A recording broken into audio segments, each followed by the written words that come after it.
오늘도 계속해서 사탄의 속임수에 대하여 말씀을 드리겠습니다. 정당하게 살아온 것이 소용없더라. 하나님은 공평하지 않더라.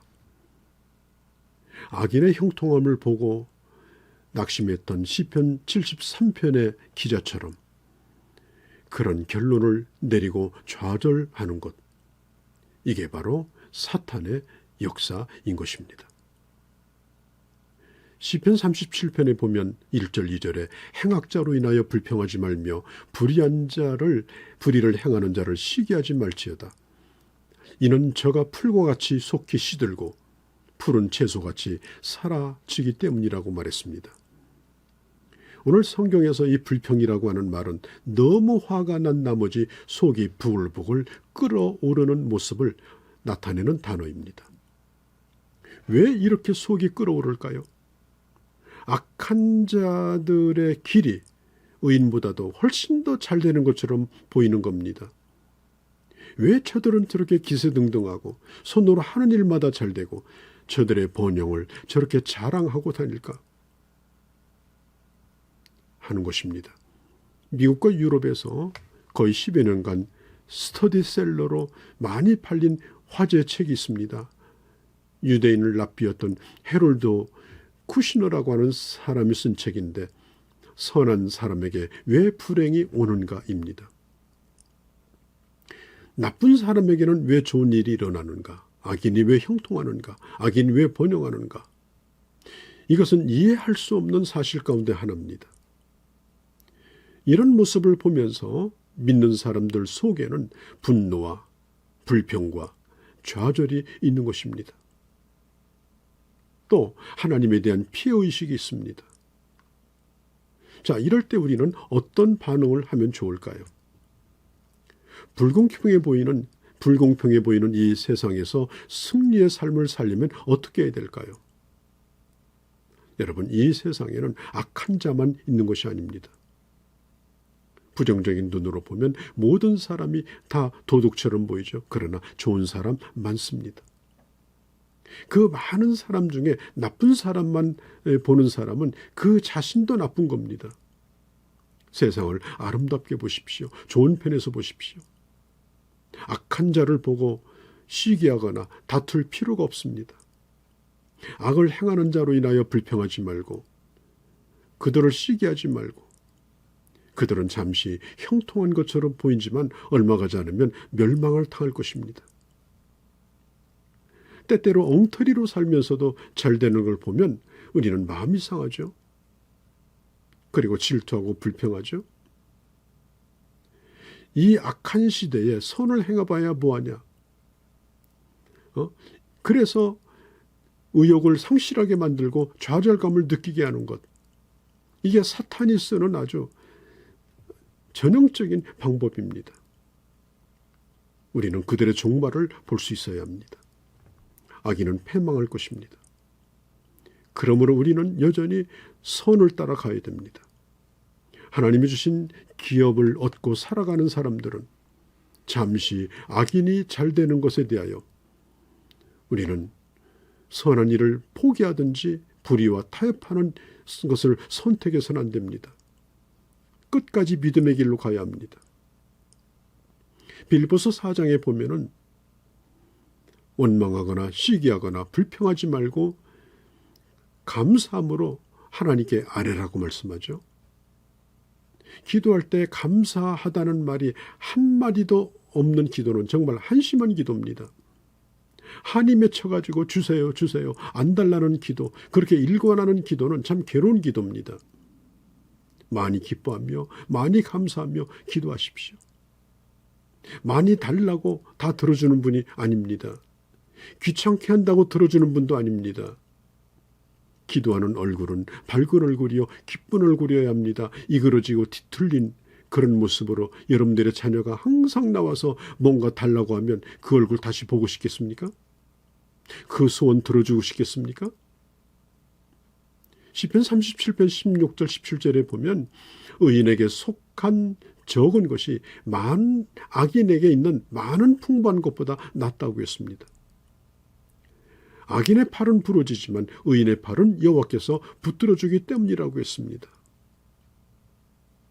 의롭게 살면서 땀 흘려 얻은 의인의 작은 소유는 수단 방법을 가리지 않고 불법으로 얻은 악인의 많은 소유보다도 가치가 있는 것입니다. 양이 문제가 아닙니다. 그렇게 벌어들인 재산이 옳게 사용되어집니다. 하나님께 영광이 되어집니다. 불법으로 얻은 재물은 탐욕과 정욕을 쫓는 일에 결국은 쓰여지게 되고 자신을 망치게 되는 것입니다. 사탄은 하나님의 선하심에 대하여 의심을 불어넣고 낙심을 불어넣고 침체에 빠지게 합니다. 근본적인 우리 기독교 신앙에 대하여 오해하게 만듭니다. 예수 믿으면 모든 것이 다 잘 되는 건 아닙니다. 예수 믿으면 어떤 일도 생기지 않는 건 아닙니다. 마크 트웨인이 쓴 소설의 주인공인 톰 소여. 그가 가장 부러워한 것은 허클베리 펜이었죠. 그 이유는 고아인 이 허크는 아침에 일찍이 깨우는 사람도 없고 세수하는 사람도 없고 머리가 마르는 사람도 없습니다. 더군다나 학교 가라는 사람도 없습니다. 그래서 톰은 허크를 부러워합니다. 왜냐하면 톰에게는 이 사람 저 사람 간섭하는 사람이 많았기 때문입니다. 간섭을 받고 꾸중을 받고 사랑을 받으며 산다는 것이 얼마나 부러운가. 이 허크는 그걸 부러워합니다. 귀찮게 하는 사람이 있다는 것, 늘 나를 보살펴주는 사람이 있다는 것, 눈을 부릅뜨고 나를 가르쳐주는 선생님이 계시다는 것, 이게 얼마나 부러운 일입니까? 옛날 얘기나 대충 해주고 젊었을 때 연애한 얘기나 대충 해주고 공부 시간 때우고 넘어가는 그런 선생의 이름은 우리 머릿속에 기억도 안 남습니다. 하나님은 우리가 어떻게 하든지 내버려 두는 그런 존재로 하나님은 계시지 않습니다. 항상 주시해 보십니다. 항상 영광스러운 자로 나를 만드시는 것이 하나님의 목표입니다. 아무렇게 살아도 매를 한 차례도 안 맞고 살아가는 사람은 불신자와 다름이 없는 사람입니다. 하나님의 간섭이 있어야 합니다. 이 세상에서 잘 먹고 잘 사는 것이 하나님이 나를 부르신 궁극적인 목표는 아닙니다. 하나님의 자녀로 가르치시고 만들어 가시고 그리고 이 세상에서 실력 있는 하나님의 사람으로 살게 하는 겁니다. 하나님은 쉽게 정답을 가르쳐주지 않습니다. 열심히 외우고 익혀서 실력 있는 사람으로 탄탄하게 세우기를 원하시는 것입니다. 이 세상 사람은 허클베리 핀과 같은 사람들입니다. 해가 충천에 떠도 놀아도 되고 아무 때나 미역 감고 고기 잡고 노래하고 아무 때나 잠자라는 식이죠. 그러나 우리 주님은 결코 우리를 그냥 두지 않습니다. 끊임없이 목표를 향해 우리를 끌고 가십니다. 여러분 기억하십시오. 간섭하지 않는 것이 불행입니다. 그것이 가장 비참한 것입니다. 내가 하고 싶은 대로 사는 것이 행복이 아니라 나를 사랑하는 자의 간섭 속에서 살아가는 것이 축복인 것입니다.